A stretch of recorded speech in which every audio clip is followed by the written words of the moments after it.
بچپن کی عادت جب پختہ ہو جاتی ہے تو بہت مشکل ہوتا ہے اس سے چھٹکارا حاصل کرنا۔ وہ بچپن کی اس عادت سے مجبور تھا اور اب اس کی عمر جوانی سے آگے نکل چکی تھی۔ اس نے لاکھ کوشش کی کہ وہ اپنی اس عادت سے باز رہے، مگر کچھ دن کے بعد نہ جانے اس کو کیا بے چینی شروع ہو جاتی تھی کہ اس بے چینی کو چین میں تبدیل کرنے کے لیے اسے وہی کام کرنا پڑ جاتا تھا۔ اس حرکت کی وجہ سے اسے کئی مرتبہ تھانے کا بھی منہ دیکھنا پڑا تھا۔ تھانے والے بھی اسے لاوارث دیکھ کر ہمیشہ تھوڑی سی تنبیہ کر کے چھوڑ دیتے تھے۔ ظاہر ہے اس اکیلے سے تھانے والوں کو کیا مل سکتا تھا؟ اس کا آگے پیچھے کوئی نہ تھا، حتیٰ کہ نام بھی اس کا کوئی نہ جانتا تھا۔ بس اس کے کام سے لوگ اسے مخاطب کرتے تھے، یعنی کفن چور۔ کفن چور اپنی دہاڑی لگانے کے لیے مختلف قبرستانوں کا دورہ کرتا رہتا تھا۔ بعض قبرستان کے گورکن اس کے دوست بن چکے تھے کیونکہ وہ ان کا بھی خیال رکھتا تھا، کچھ خرچہ پانی ان کا بھی نکل جاتا تھا۔ کفن چور اصل میں کس علاقے کا رہنے والا تھا آج تک کسی کو معلوم نہ ہو سکا تھا۔ کس کی اولاد تھی، کس کا بھائی تھا، کسی کو بھی معلوم نہیں تھا۔ بہت کم لوگوں کو یقین آتا تھا کہ وہ کفن چور ہوگا۔ اللہ پاک نے صورت بڑی خوبصورت عطا کی تھی، جسم بھی مضبوط دیا تھا۔ کتنوں نے اسے اس کام کی لعنت ملامت کی، مگر وہ ایک کان سے سنتا دوسرے سے اڑا دیتا تھا۔ آج چاند کی درمیانی شب تھی، وہ پوری آب و تاب سے چمک رہا تھا۔ پوری بستی کو اس کی چاندنی نے منور کیا ہوا تھا۔ اس بستی کا قبرستان بھی ایک ہیبت ناک انداز میں دور تک پھیلا ہوا تھا۔ کچی پکی قبروں سے اٹا ہوا قبرستان رات میں دن سے زیادہ ہولناک نظر آنے لگتا تھا۔ قبروں کے کتبے کی سلیں یوں کھڑی نظر آتی تھی جیسے کوئی پاؤں پھیلائے گاؤ تکیے سے ٹیک لگائے بیٹھا ہے۔ اوپر سے جگہ جگہ زمین کے سینے میں پیوست درخت کسی بھوت کی طرح کھڑے اپنی موجودگی کی وجہ سے مزید وحشت کا تاثر دے رہے تھے۔ بعض درخت تو ایسے خدوخال کے تھے کہ دور سے دیکھنے والوں کو ایسا لگتا تھا کہ کوئی دیو ہیکل مخلوق اپنی دونوں ٹانگیں چیر کے اپنے دونوں بازو دونوں کو اطراف میں پھیلائے کھڑی ہے۔ البتہ کفن چور کے اندر یہ بات بہت اچھی پائی جاتی تھی کہ جب بھی وہ کسی کتے کو کسی قرآنی آیت والے سل سے ٹیک لگائے پاتا تھا تو فوراً ہی اسے بھگا دیتا تھا، اور جس کتے کو وہاں کھڑے دیکھتا اسے پتھر مارے بنا نہ رہتا۔ اس وقت کفن چور ایک چائے کے ٹھپے پر بیٹھا ہوا تھا۔ 3 روز ہو گئے تھے، کوئی جنازہ اس قبرستان میں نہیں آیا تھا جہاں یہ چائے کا کیبن لگا تھا۔ قبرستان کیبن سے 3 گلیاں چھوڑ کر تھا۔ اچانک کفن چور کی آنکھوں کی چمک بڑھ گئی۔ اس کی نگاہیں سامنے کوئی 200-300 گز کے فاصلے پر ایک گلی سے نکلنے والے ہجوم کو دیکھ رہی تھی، پھر درمیان میں سروں پر اٹھی ہوئی جنازے کی ڈولی کو تو دیکھ کر ہی اس کی آنکھوں کی چمک بڑھی تھی، ساتھ ہی چہرے کا رنگ بھی کھل اٹھا تھا۔ اس نے ظاہر نہ ہونے دیا، وہاں موجود کوئی بھی اس کو نہ جانتا تھا کیونکہ یہ علاقہ اس کا اپنا نہیں تھا۔ وہ اس وقت کسی اور علاقے کے قبرستان میں آیا تھا۔ چلو آج کام بن گیا، اس نے کسی کو محسوس کرائے بغیر منہ ہی منہ میں کہا، پھر سوچا 150 کا تو بک ہی جائے گا۔ کفن بیچنے کا بھی اس کا اپنا انداز تھا۔ کفن کو دھو دھا کر استری کر کے جو کفن کی ظاہری چیز ہوتی تھی وہ ختم کر کے اسے سوٹ پیس کے طور پر فولڈ کرتا تھا اور پلاسٹک کی تھیلی میں پیکٹ کر کے ایک بھرے بازار میں جا کر کھڑا ہو جاتا تھا اور بکنے میں دیر نہ لگتی تھی۔ اتنی دیر میں جنازہ نزدیک آ گیا تھا۔ کفن چور اپنی جگہ سے اٹھا اور اپنے پلان کے مطابق آگے بڑھ کر جنازے کی ڈولی کی چارپائی کا اگلا پایا پکڑنے والے سے لیتے ہوئے کلمہ شہادت پڑھا۔ چند قدم چل کر کسی اور نے اس پائے کو تھام لیا۔ وہ اپنے پچھلے پائے کی طرف الٹے قدموں سے ہو گیا۔ اس طرح اس نے باری باری چاروں پائے پر کاندھا دے دیا تو ہجوم میں گل مل گیا۔ کسی کو کیا پتا تھا کہ وہ کفن چور ہے۔ اس کے بعد وہ ان کے ساتھ دفن تک، بلکہ دفن کے بعد دعا تک شامل رہا۔ جب سب لوگ چلے گئے تو یہ بھی ایک طرف کو چل دیا۔ اب تو اس نے قبر کی جگہ شناخت کر لی تھی۔ اب اسے رات ہونے کا انتظار تھا کہ کب رات ہو، لوگ نیند کی آغوش میں جائیں اور کب وہ اپنا کام شروع کرے۔ مٹی نرم تھی، ہاتھ سے ہٹتی ہی چلی گئی۔ جب پوری سلیں صاف ہو گئیں تو اس نے کھڑے ہو کر ایک سل درمیان سے ہٹائی، بہت وزنی معلوم دے رہی تھی۔ اس سل کو ایک طرف رکھا اور پھر دوسری سل ابھار کر اٹھا لی۔ اس وقت وہاں کوئی نہ تھا، سب اپنے اپنے گرم بستروں میں دبکے ہوئے تھے۔ ٹھنڈ اپنے عروج پر تھی۔ وہ قبر آج ہی بنی تھی۔ اس نے اپنے کام کے لیے بہت انتظار کیا تھا۔ خدا خدا کر کے جنازہ کے لواحقین وہاں سے رخصت ہوئے تھے۔ رات کے 1 بج گئے۔ سناٹا چھاتے چھاتے، قبرستان کا سناٹا بڑا جان لیوا ہوتا ہے۔ اس ماحول میں معمولی قوت اعصاب کے مالک افراد کا تو ہارٹ فیل ہو جانے کا خطرہ ہوتا ہے۔ चाह जाए कि एक कब्र को खुद अपने हाथों से खोले। वो न जाने किस मिट्टी का बना हुआ था। काफी पुख्तगी उसके दिल गुर्दे में आ चुकी थी। मिट्टी हटाने के लिए उसे किसी फावड़े या गेंदी की जरूरत नहीं पड़ी थी। पानी के छींटों से मिट्टी नरम थी, इसलिए हाथों से ही आसानी के साथ हट गई थी। फूलों की चादर को उसने उठाकर एहतराम से कब्र के सिरहाने रख दिया था। उन फूलों में महक तो थी, मगर ये महक आखिरत की किसी भी चीज में दाखिल नहीं थी। कौन समझाए उन लोगों को जो कब्र पर फूलों को डालकर अगरबत्ती सुलगाकर समझते हैं कि हमने मुर्दे के लिए बचाव का इंतजाम कर दिया है। कितनी बड़ी भूल और कितने बड़े फ्रेब में मुब्तला है वो लोग। कब्र का साथी तो अमाल होते हैं, उसके अच्छे काम। अमाल अगर अच्छे हों तो कब्र की घाटी आसान, और अगर अमाल ही बुरे हों तो लाख फूलों की मनो भर की चादर चढ़ा दी जाए, खुशबू के कनस्तर उंडेल दिए जाएं, चिरागों पर चिराग जला दिए जाएं, तब भी मुर्दे को अजाब कब्र से नहीं बचा सकते। एक एक करके उसने सिलें हटाई। तीसरी सिल के हटते ही वापस पलटा तो उसकी निगाह कफन में लिपटे कब्र के अंदर मौजूद मुर्दे पर पड़ी। उसी लम्हे एक झुरझुरी से उसके बदन में दौड़ती चली गई। नीम अंधेरे में सफेद कफन चमकता हुआ एक बेनाम सी ठंडक का एहसास दिला रहा था। इससे पहले भी लातादाद कब्रों को खोलने वाला आज न जाने क्यों खौफ से लर्ज रहा था। उसका दिल उछल रहा था, सीने में दिल की धड़कन बेकाबू होती जा रही थी। पूरे कब्रिस्तान में हू का आलम तारी था। अचानक किसी गीदड़ की आवाज आई, और गीदड़ की उस डरावनी आवाज ने उसके दिल को दहला कर रख दिया। उसके हाथों पर आखिरी सिल थी, जिसे उसने बकिया सिल के पास जाकर लुढ़का दिया। अगले लम्हे में तेजी से पलटकर कब्र के सिरहाने की तरफ होकर बैठ गया। अचानक उसकी निगाहें हैरत से फैलती चली गई। वो मारे खौफ के आंखें फाड़ता देखता रहा। उसे अपनी आंखों पर यकीन नहीं आ रहा था। जिस जगह वो बैठा था उसके सामने वाली कब्र की दीवार आहिस्ता आहिस्ता करीब आती जा रही थी, ऐसे जैसे तंग होती जा रही है। और फिर उसने देखा कि 1 फुट के साइज पर आकर वो रुक गई है। दफतन उसको एक झटका सा लगा, और भक की आवाज के साथ उसने देखा कि कब्र के अंदर आग लग चुकी है, और फिर वो जोरों शोर से जल रही है। उसकी लौ कब्र की दीवार के सिरे तक ही महदूद थी, बाहर नहीं निकल रही थी। अलबत्ता उसकी हिद्दत उसे महसूस हो रही थी। अभी वो उन्हीं सोचों में गर्क था कि ये आग क्यों लगी, कब्र सुकड़ी क्यों, कि अचानक ही उसकी निगाह उसी आग में नमदार होने वाले एक ऐसे सांप पर पड़ी जिसकी आंखें आग उगलती दिखाई दी थी। उसके पांव भी थे बेशुमार, और उसके नाखून गौर से देखने पर मालूम हुआ कि लोहे के थे और मीलों लंबे थे। वो कफन जोड़ था। जो ही उसने ये मंजर देखा तो इतनी सख्त सर्दी में उसके पसीने छूट गए। पेशानी पसीने के कतरों से भर गई थी। उसका दिल चाहा कि वहां से भाग जाए, मगर ये क्या। उसने उस चाह में अपने कदम उठाए, उठाने की कोशिश तो की, मगर वो तो अपनी जगह से टस से मस न हुए। मन भर के हो गए, बल्कि जमीन से चिपक से गए थे। फिर ऐन उसी लम्हे उसकी आंखों ने देखा और कानों ने सुना। वो सांप कफन में लिपटे हुए मुर्दे को डस रहा है, और साथ ही साथ कहता भी जा रहा है, मैं हूं गंजा सांप, मेरी लंबाई का कोई नहीं है नाप। वो बिजली की तरह कड़क कर ये कहता है, मुझे मेरे रब ने तुझ पर मुसल्लत किया है कि तुझे सुबह की नमाज जाया करने की वजह से आफताब के तलू तक मारे जाऊं, और जोहर की नमाज जाया करने की वजह से असर तक मारे जाऊं, और फिर असर की नमाज जाया करने की वजह से गरूब तक, और मगरिब की नमाज जाया करने की वजह से ईशा, और ईशा की नमाज जाया करने की वजह से सुबह तक मारे जाऊं। कफन चोर के कानों में ये अल्फाज बिजली बनकर गूंज रहे थे। उसका बस नहीं चल रहा था कि वो भाग जाए, मगर उसके पांव जामिद हो चुके थे। ऐसा वो क्यों करता। उसकी आंखों ने देखा कि जब सांप ने एक दफा उस मुर्दे को डंक मारा है तो उसकी वजह से वो मुर्दा जमीन के अंदर धंसता चला गया है। कफन चोर ने गहराई का अंदाजा लगाया तो उसके रोंगटे खड़े हो गए थे कि वो मुर्दा 70 हाथ जमीन में गहराई तक धंस गया है।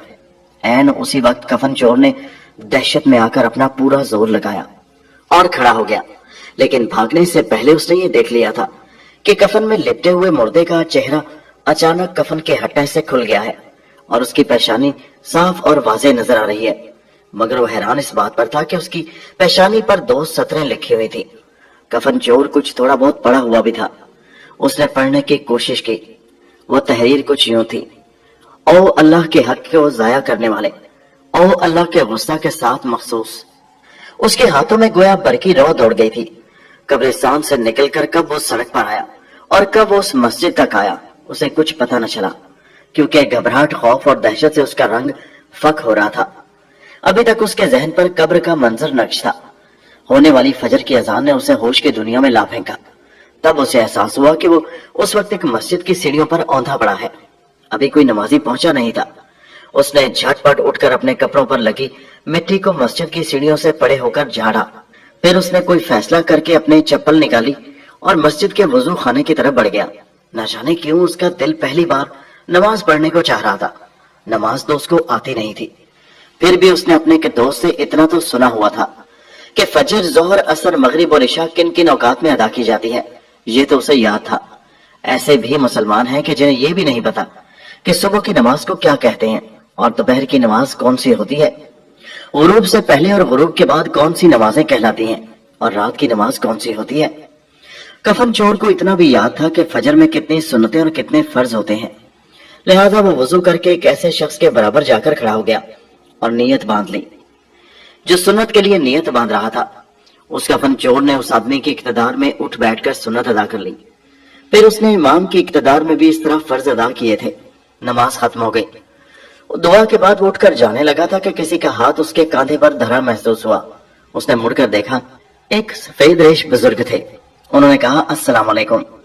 उन बुजुर्ग का जिस्म तगड़ा, आंखें चमकदार, अल्फाज की अदायगी में शगुफ्तगी थी। उन्होंने अपना दायां हाथ मिलाने के लिए बढ़ा दिया था। कफन चोर ने कहा, वालेकुम अस्सलाम। कफन चोर के मुंह से बेख्तियार निकला। उसे बुजुर्ग को देखकर मस्जिद में दाखिल होते वक्त से भी ज्यादा दिली सुकून मिला था। वो भी यही सोच ही रहा था कि ये बुजुर्ग मुझसे क्यों मिले हैं। इतने में उन बुजुर्ग ने फिर कलाम किया, बेटा, मेरा नाम खिजर है, क्या तुम अपना नाम बताना पसंद करोगे? कफन चोर ने कहा, मेरा नाम अब्दुल्ला है बाबा। मेरी माँ ने यही मेरा नाम रखा था, लेकिन आज तक किसी को तौफीक ही नहीं हुई कि वो मुझे इस नाम से पुकारता। हालांकि बहुत लोगों को मेरा नाम मालूम है। बुजुर्ग ने कहा, बेटा अब्दुल्ला, इंसानों के बाज काम ऐसे होते हैं कि वो उन कामों की वजह से मशहूर हो जाते हैं। लोग उनका काम याद रखते हैं और नाम भूल जाते हैं। अच्छे और बुरे अंदाज के तो वही मालिक होते हैं। दफतन ही वही बुजुर्ग जिन्होंने अपना नाम खिजर बताया था, उनके मुंह से निकला तो अब्दुल्ला का एक झटका सा लगा। उसके जहन में अपना कफन चोरी वाला काम उभर आया। उसने जाहिर न होने दिया। बुजुर्ग ने कहा, बेटा अब्दुल्ला, हमारा तुम्हारा पैदा करने वाला हर चीज पर कादिर है। वो जब चाहे, जिस वक्त चाहे और जैसे चाहे सब कुछ करने का इख्तियार रखता है। बस तुम नमाज को न छोड़ना, पढ़ते रहना, मौका मिले तो सीख कर पढ़ना।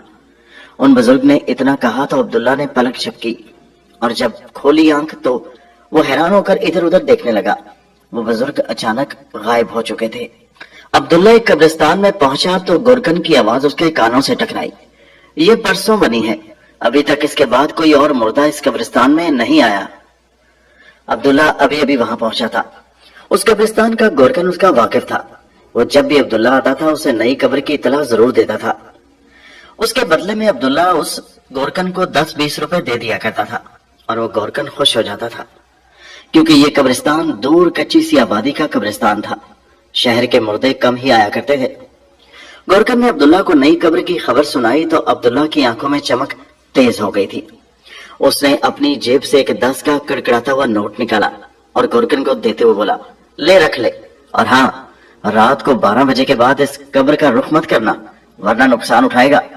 सुबह से पहले इस कब्र को बराबर कर देना, ठीक है ना?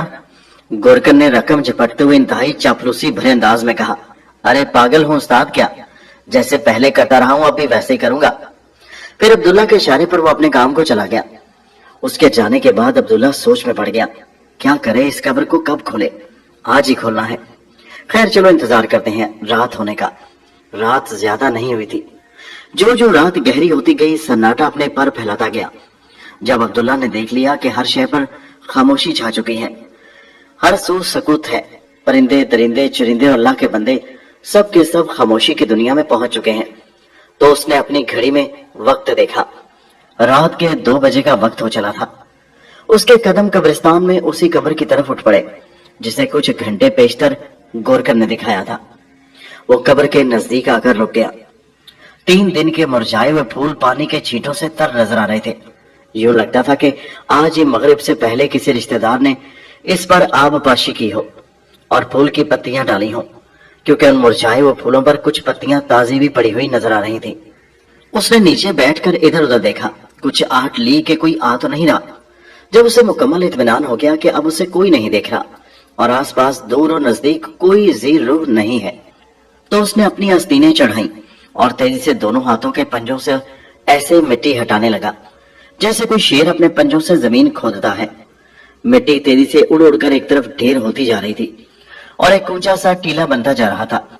थोड़ी ही देर की मेहनत से उसे सिल नजर आ गई। पूरी मिट्टी अच्छी तरह साफ करके उसने फिर एक मर्तबा दाएं बाएं देखा। अचानक वो उछल पड़ा। उसका मुंह हैरत की वजह से सामने उठ गया था। दिल उछलकर हलक में आ गया था। आंखें फटी फटी हालत में उस सफेद चीज को हरकत करता देखकर मजीद खौफ उसके बदन में दर आया था। उसके सिलों की तरफ बढ़ते हाथ रुक गए थे। खौफ की एक लहर आई तो पूरे बदन में सरायत करती चली गई। उसने छोटा सा एक पत्थर उठाकर उस सफेद चीज की तरफ उछाल दिया। पत्थर के गिरते वो चीज उछली और चैं टर करती हुई नजरों से गायब हो गई। उसकी समझ में फौरन आ गया वो कोई गुलहरी थी जो अंधेरे में उसे अपने सफेद रंगत की वजह से नजर आ रही थी। उसने इत्मीनान का सांस लिया और फिर अपने काम में लग गया। चांद की 14 तारीख थी। वो अपनी पूरी आबोताब से चमक रहा था। कफन चोर ने तमाम सिलें कब्र के ऊपर से एक एक करके हटा ली थी। अब मुर्दा कफन में लिपटा साफ नजर आ रहा था। एक छोटा सा तासुर चांद की रोशनी में फैला हुआ था। उसने थोड़ी देर कफन में बंद मुर्दे को देखा, फिर बैठे बैठे लपक कर कमर की तरफ से कफन को पकड़कर खींचा। कफन के तमाम बंद पहले ही खोल दिए जाते हैं। सर और पांव की तरफ के बंद भी खुले हुए थे। कमर का दरमियानी बंद भी खुला हुआ था। कफन चोर ने दरमियानी बंद का आजार बंद पकड़कर खींचा। एक झटके से कफन मुर्दे के ऊपर नीचे से सिरकता हुआ और मुर्दे को लुढ़काता हुआ साफ निकल आया। अभी वो कफन को झाड़ने के लिए दोनों हाथों में संभालने भी ना पाया था कि अचानक उसकी निगाहें कब्र के अंदर पड़े बेकफन मुर्दे पर जाकर रुक गईं। मुर्दे के पांव में बेड़ियां पड़ी हुई उसे साफ नजर आ रही थी। वो हैरत से तके जा रहा था। वो सोच में पड़ गया कि ये मुर्दे के पैरों में बेड़ियां क्यों पड़ी हैं। साथ ही खौफ भी महसूस कर रहा था। अभी वो इन्हीं सोचों में गर्क था कि उसकी निगाह पांव से फिसलती हुई पेट तक आई, फिर गर्दन तक पहुंची और गर्दन में पड़े हुए तौक को देखकर तो वो उछल ही पड़ा था। आग का एक दायरा सा गर्दन पर पड़ा हुआ था जिससे आग की लपेटें निकल रही थी। फिर दफतर उसकी निगाह उस मुर्दे के चेहरे पर पड़ गई। यही लम्हा उसके लिए इंतहाई खौफ का लम्हा साबित हुआ और वो कफन छोड़कर अपने सर पर पांव रखकर भाग खड़ा हुआ। उसको अपनी आंखों पर यकीन नहीं आ रहा था। उसने इतना भयानक मंजर शायद ही अपनी जिंदगी में पहले कभी देखा होगा। उसने देखा कि उसके मुर्दे का चेहरा खंजीर का चेहरा था। एक अजीब बात थी, न जाने क्यों ऐसा हुआ था। वो दौड़ते दौड़ते मुर्दे का तस्वुर करके अचानक गिरा और गिरकर लौटने लगा।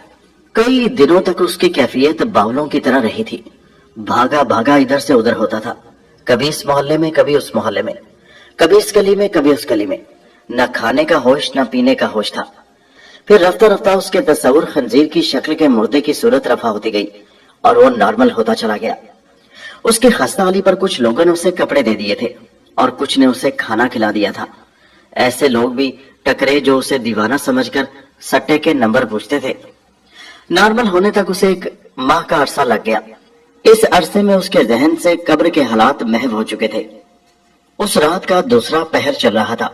कफन चोर अपने एक दोस्त के साथ एक दूसरी आबादी के कब्रिस्तान के करीब बैठा हुआ था।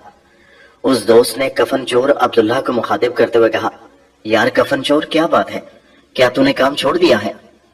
अब्दुल्ला कफन चोर ने बेदिली से कहा, नहीं तो बस मेरा दिल नहीं चाह रहा है। दोस्त ने हैरत से पूछा, दिल नहीं चाह रहा, क्या मतलब है? पेट तो नहीं मानेगा ना मेरे यार, अगर दिल माने या ना माने। कफन चोर ने कहा, हाँ तू ठीक कहता है, मगर। उसने बात अधूरी छोड़ दी। दोस्त ने पूछा, मगर क्या?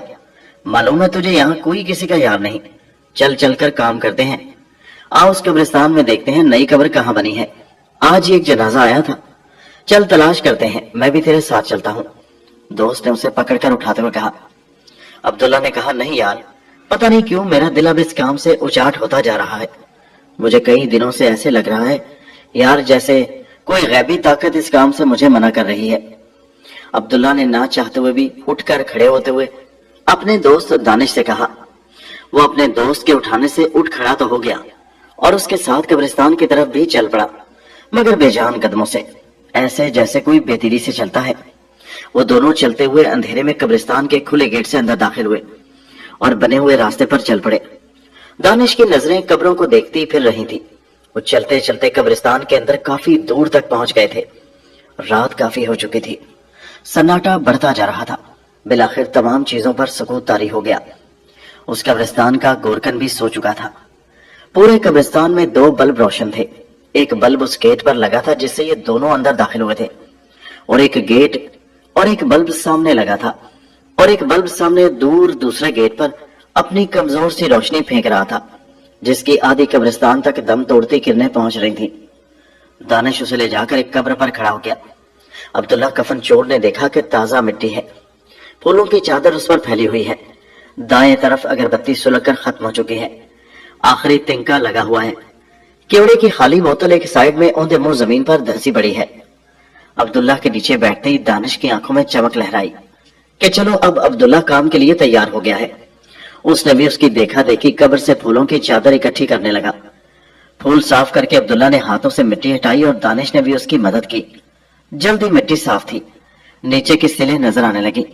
दानिश भी गालिबन पहले भी अब्दुल्ला के साथ रह चुका था, लेकिन फिर भी आखिर वो इंसान था। डर और खौफ बड़े से बड़े दिल रखने वाले इंसान को भी हो जाता है। दानिश के जिस्म में हल्का सा लर्जा था, दिल की कुपकुपाहट शुरू हो चुकी थी। उसने हिम्मत करके अब्दुल्ला के साथ मिलकर कब्र पर पड़ी सिल उठाई और एक तरफ को रख दी। एक एक करके तमाम सिलें हट गईं तो दोनों ने कब्र के करीब आकर अंदर देखा तो दोनों को हैरत का एक शदीद झटका लगा। दानिश को तो ये झटका बहुत महंगा पड़ा था।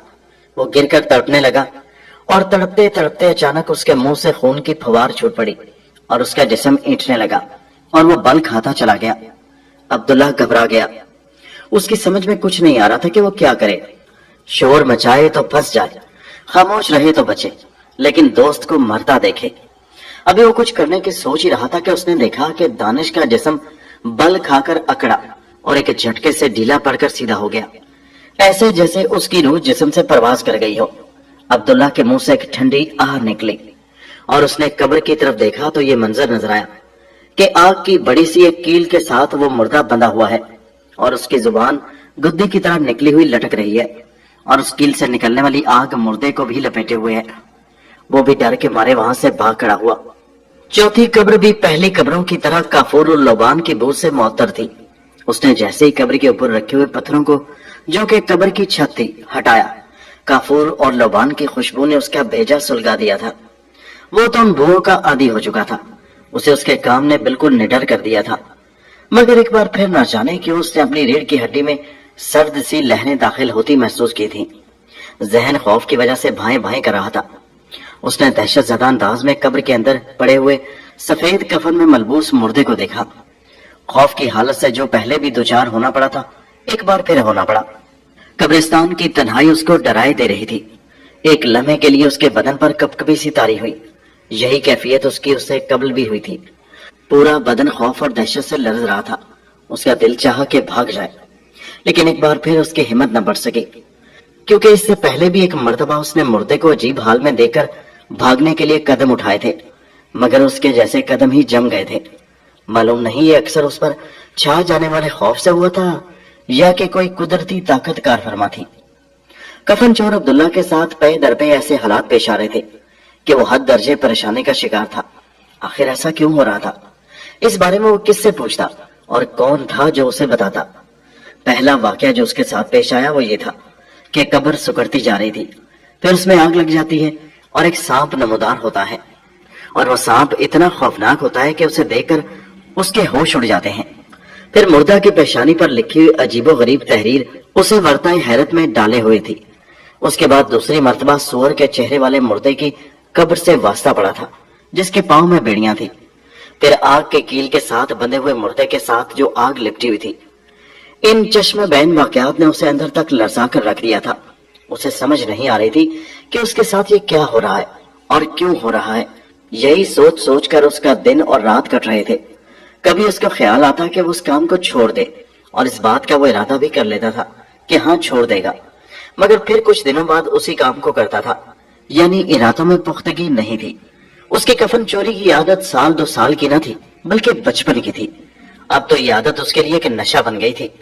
आज फिर उसने अपने इरादे को पामाल कर दिया था। 3 दिन पेशतर उसने अपने इस काम को ना करने का इरादा किया था।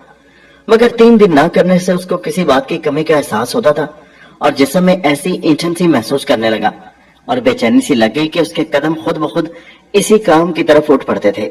आज भी उसके साथ कुछ ऐसा ही हुआ था। उसकी नजरें नीचे कब्र में पड़े मुर्दे की तरफ गईं, जो अंधेरे में होने की वजह से उसे नजर नहीं आ रहा था। वो झुककर देखने लगा। ऐन उसी लम्हे उसकी आंखों के आगे कब्र का मंजर वाज़ेह हो गया और वो मंजर देखकर उछल पड़ा था।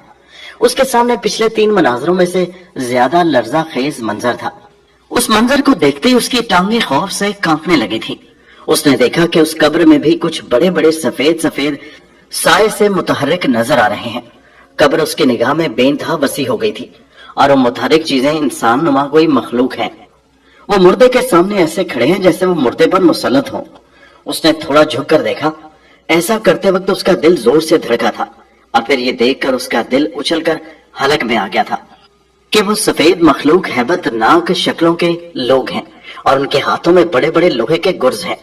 वो बारी बारी उन गुर्जों का हवा में लहराते हैं और फिर पूरी कुव्वत से ऊपर उठे हुए मनोवजनी गुर्ज नीचे पड़े हुए मुर्दे पर दे मारते हैं। वो मुर्दे को चारों तरफ से घेरे हुए खड़े हैं। एक के बाद एक यही अमल करता है। गुर्ज मुर्दे पर जो ही गिरता है, मुर्दा एक आसमान फाड़ चीख मारकर आधा बदन ऊपर उठाता है और फिर चीखता हुआ ऐसे पीछे को गिरता है कि जैसे एक बार फिर मर गया है। लेकिन जो ही दूसरा गुर्ज पड़ता है, फिर पहले की तरह चीखते हुए उठता है। दूसरे लम्हे वो फिर साकित हो जाता है। यही अमल हर बार गुर्ज लगने से होता रहता है। कफन चोर के कान आवाजों को सुनकर फटे जा रहे थे। उसने दूसरी चीख सुनी तो जल्दी से अपने कानों में उंगलियां ठूंस लीं। उसे ऐसे लगा कि उसके कान अभी फटकर टुकड़े टुकड़े हो जाएंगे। या इलाही, ये क्या माजरा है। अभी वो इतना ही कह पाया था कि उसने देखा अचानक मुर्दे के जिस्म को आग लग गई है और वो उसमें चलते हुए चीख रहा है और चिल्ला रहा है। मगर उसके चीखने और चिल्लाने से मारने वालों के अमल में कोई फर्क नहीं आ रहा। गोया उस मुर्दे की चीख को जैसे वो सुन ही ना रहे हों। वो उस मुर्दे को आग में जलता हुआ और उन आदमियों के आहने गुर्जों से पिटता देखता रहा। बिलाखिर ताब खत्म हो गई और वो खौफो दहशत के उस दिलो दिमाग पर हावी हो गई तो वो वहां से अपनी कान की दोनों लोगों को पकड़कर भाग खड़ा हुआ और भागते भागते ये कहता जा रहा था, तौबा मेरी तौबा, ये कौन सी दुनिया मैंने देखी। वो मिट्टी से अटे हुए कपड़ों समेत बिस्तर पर लेट गया था। ये घर उसने दूर आबादी से हटकर पहाड़ों के दामन में बनाया था। रात का 3रा पहर और 3:30 बजे का वक्त था। उसका बदन पसीने में तरबतर था, सांस बेतरतीब थी। चेहरे पर उड़ने वाली हवाइयां उसको बदहवास साबित कर रही थीं। हाथों और टांगों की लर्जिश से मालूम दे रहा था कि वो कोई बहुत ही भयानक मंजर देखकर लौटा है और नजदीक से नहीं बल्कि काफी दूर का सफर तय करके आया है। सीना लोहार की धोकनी की तरह ऊपर नीचे होकर ऑक्सीजन अंदर जज्ब कर रहा था, जिससे ये बात जाहिर होती थी कि वो दौड़ता हुआ आया है। उसकी आंखें सुर्ख हो रही थी और उनमें हैरत की ज्यादती से वीरानी छाई हुई थी और फटने की हद तक खुली हुई थी। वो बिस्तर पर लेटकर थोड़ी देर तक अपने अवसान को बहाल करता रहा। वो अभी अभी एक और कब्र को खोल कर आया था। वो अपना मकसद हासिल करना चाहता था, मगर इस बार भी उसको जो मंजर नजर आया था, उस मंजर ने उसे वहां से आइंदा जिंदगी के लिए एक नई राह दे दी थी। वो मंजर बार बार उसके जहन के पर्दे पर उभर कर आ रहा था। उसने जो ही कब्र खोली, आग की लपेट ने उसके चेहरे को तपा दिया। वो तो खैर हुई कि वो एक झटके से पीछे को उलट गया था, वरना उसका चेहरा जल चुका होता। अलबत्ता उस आग की तपिश से अब उसके चेहरे पर मिर्चों जैसी चुभन महसूस हो रही थी। वो बार बार अपने चेहरे को अपने दोनों हाथों के कशकोल में लेकर सहलाता रहा था। आंखें उसी आग की तपिश से सुर्ख हो रही थी। फिर उसने कब्र में देखा कि आग का एक बहुत बड़ा सतून खड़ा है और वो सतून कुछ खौफनाक किस्म के लोग उठाकर उस कब्र में पड़े मुर्दे को मारते हैं, जिससे मुर्दा चिल्ला पड़ता है। उसकी चीख इतनी भयानक होती है कि वो कफन चोर अब्दुल्ला वहां से भाग पड़ता है। अब्दुल्ला इन्हीं सोचों में गर्क आंखें मूंद कर सोने की कोशिश करने लगा, लेकिन नींद के एक झपके के साथ अचानक उसने आंखें खोल दी और दाएं तरफ मुड़कर देखा और खौफ से न जाने क्यों उसके चेहरे का रंग उड़ गया। जो दरवाजा वो अंदर आकर कुंडी से बंद कर चुका था, वो खुला हुआ था और एक सफेद धुआं सा अंदर दाखिल हुआ। फिर चंद ही लम्हों में उसकी फटी फटी आंखों ने देखा कि वो धुआं एक वजूद में तब्दील हो गया है। उस वजूद को देखकर उसका लिपटा हुआ जिस्म उछलकर बिस्तर पर बैठ गया। वो एक मुर्दे का कफन में लिपटा वजूद था। कौन हो तुम?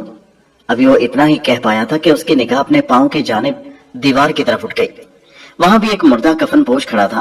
फिर उसने तेजी से अपने बाएं रुख देखा तो एक तीसरा मुर्दा वहां कफन पहने खड़ा था। वो एकदम उछलकर बिस्तर पर घूमा तो उसकी नजरें अपने सिरहाने की समत उठ गई। उसका दिल पहले ही बेकाबू था।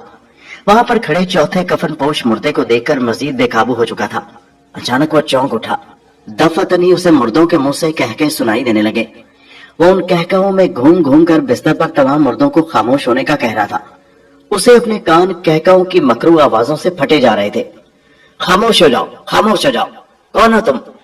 वो चीखे जा रहा था। उसकी चीख का उन मुर्दों पर कोई असर नहीं हो रहा था। वो चीख चीख कर जब थक गया तो उसने अपने दोनों हाथों में सर को पकड़ लिया। मुर्दे अपने गोश्त से महरूम चेहरों को उसकी तरफ बढ़ाते थे और कहकाए लगाते थे। खोपड़ी के खुले हुए मुंह बहुत भयानक मंजर पेश कर रहे थे। कफन चोर अब्दुल्ला ने चाहा एक जानिब से बिस्तर से उतरकर भाग पड़े, लेकिन जो ही वो उतरने लगा उस जानिब का मुर्दा आगे बढ़ा, जिसके डर से अब्दुल्ला ने कदम अपने पीछे खींच लिए। गोया चारों तरफ से भागने के रास्ते मसदूद हो चुके थे। एक समत खाली नजर आई। अब्दुल्ला ने छलांग लगाई और बिस्तर से नीचे उतराया। उसके कदम जमीन पर लगे और चाहता था कि भाग पड़े। अचानक वहां से धुआं नमदार हुआ। फिर देखते ही देखते उस धुएं से एक पांचवा मुर्दा बरामद हुआ। उसने अब्दुल्ला को बाजू से पकड़कर बिस्तर पर धकेल दिया। उफ खुदाया, अब्दुल्ला के मुंह से निकला। उसे अपना जिस्म का वो हिस्सा बर्फ की तरह ठंडा होता हुआ महसूस हुआ था जो मुर्दे ने पकड़कर धकेला था। पूरे बदन में उस ठंडक ने सफर कर लिया था। अब्दुल्ला हकलाया, कौन हो तुम और तुम लोग क्या चाहते हो? अचानक बिस्तर पर धकेलते ही तमाम मुर्दों के कहके रुक गए। बिस्तर पर गिरते ही अब्दुल्ला उठ बैठा था और उनसे पूछने लगा। उसके अल्फाज पूरे तौर पर नहीं निकल रहे थे। खौफ की वजह से उसके हलक में जैसे कांटे से चुभ रहे थे। अचानक एक मुर्दे के मुंह से आवाज निकली, हम वही हैं जिनकी कब्रें तूने खोली हैं और जिनमें अजाब होते देखा है। तमाम मुर्दों के मुंह से एकदम बैक वक्त निकला। अब्दुल्ला को ऐसे लगा जैसे वो सब मिलकर कोई कोर्स गा रहे हों। उसकी निगाह उस मुर्दे पर आकर टिक गई जिसको उसने कब्र में पहले अजाब में देखा था। अब्दुल्ला के मुंह से हैरत से निकला, अजाब किस बात पर हो रहा था? पहले मुर्दे ने बताया कि मुझ पर जो अजाब हो रहा था वो इसलिए था कि जब तक मैं दुनिया में रहा मुसलमान तो था लेकिन नमाज नहीं पढ़ता था। बेनमाजी होने की वजह से वो अजाब मुझे दिया जा रहा था और क़यामत तक मैं उसी अजाब में मुब्तला रहूंगा और वो सांप मुझ पर क़यामत तक मुसल्लत रहेगा। ये सुनकर अब्दुल्ला के बदन के रोंगटे खड़े हो गए। दूसरे मुर्दे ने कहा, और मुझ पर इसलिए अजाब हो रहा था कि मैंने दुनिया में रहते हुए अल्लाह पाक की हराम की हुई चीजों को हराम नहीं जाना और उनसे नहीं बचा।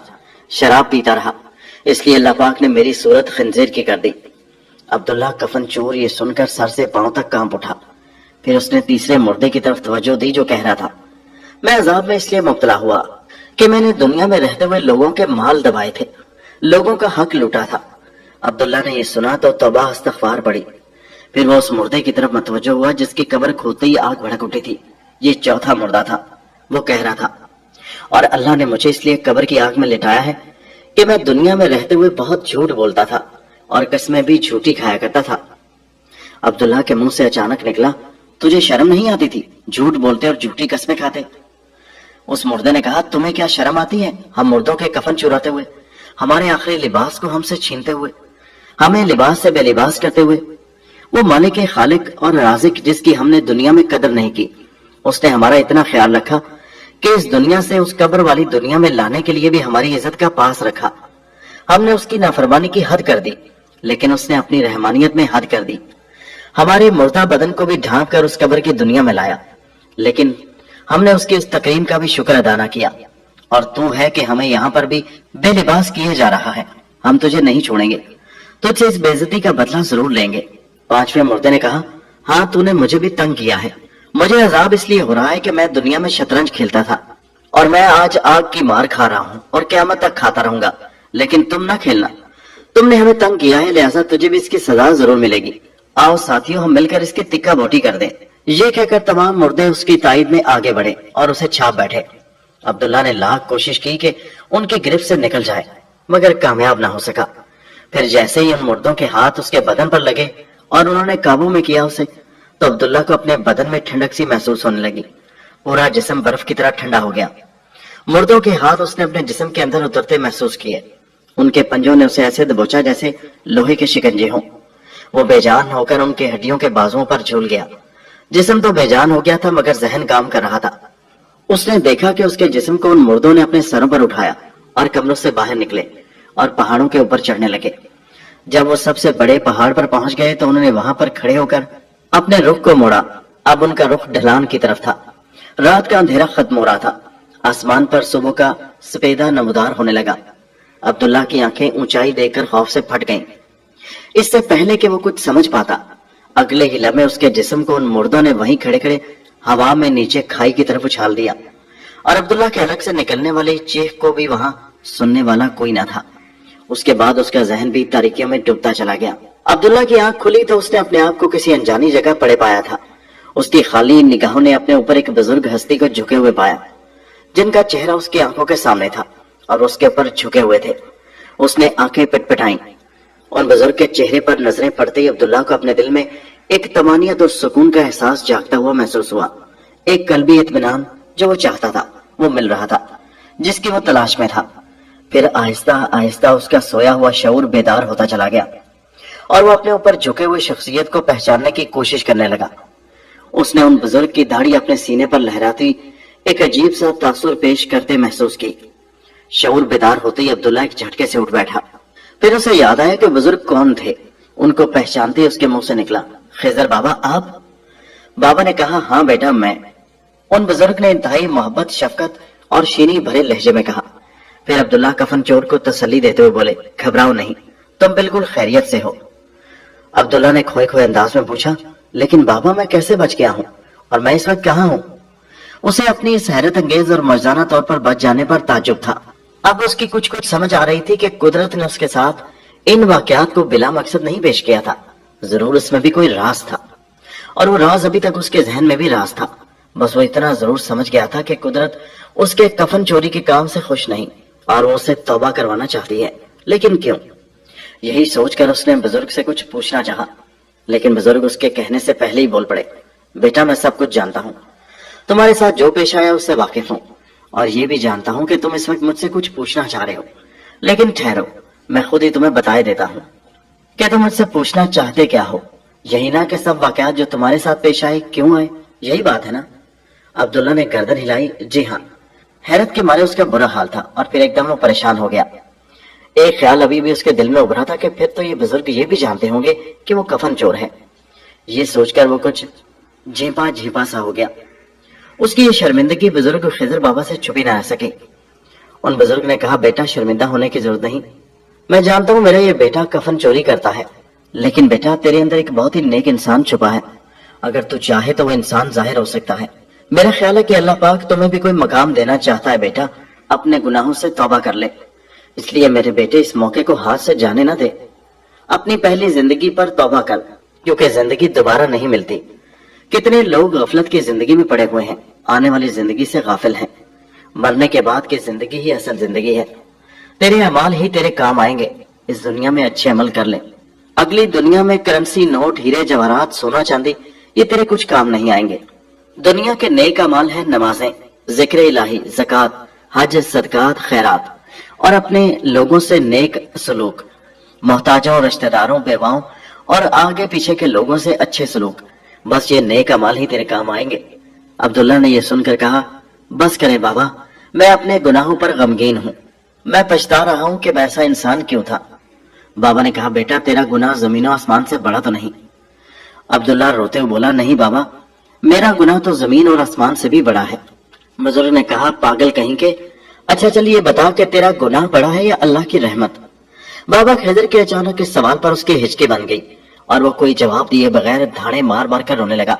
फिर बाबा ने लपक कर उसे दिलासा देते हुए गले से लगाया, तब जाकर उसकी ढारस बंधी। फिर उसने कहा, बाबा मैं सब कुछ समझ गया हूँ। मैं आज से ही बल्कि अभी से अपने इस गुनाह यानी कफन चोरी के काम से तौबा करता हूँ और आइंदा इसे ना करने का अहद करता हूँ। मेरी दरख्वास्त है कि मुझे नए सिरे से कलमा पढ़ाकर मुसलमान करें, नमाज सिखाएं और दीन के दीगर अहकाम भी बताएं, ताकि मैं उन पर अमल करके अपने गुनाहों की अल्लाह से माफी मांगूं और उसके अहकामात पर अमल करके सीधी राह पालूं। अब तो कुछ भी हो जाए मैं नमाज नहीं छोड़ूंगा। मेरे रब ने वाकई उन 5 कब्रों के अहवाल को दिखाकर मुझे तौबा का मौका दिया है।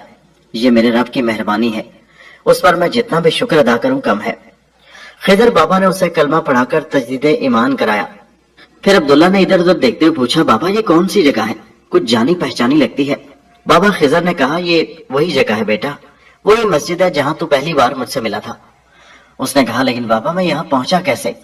کیا ان مردوں نے؟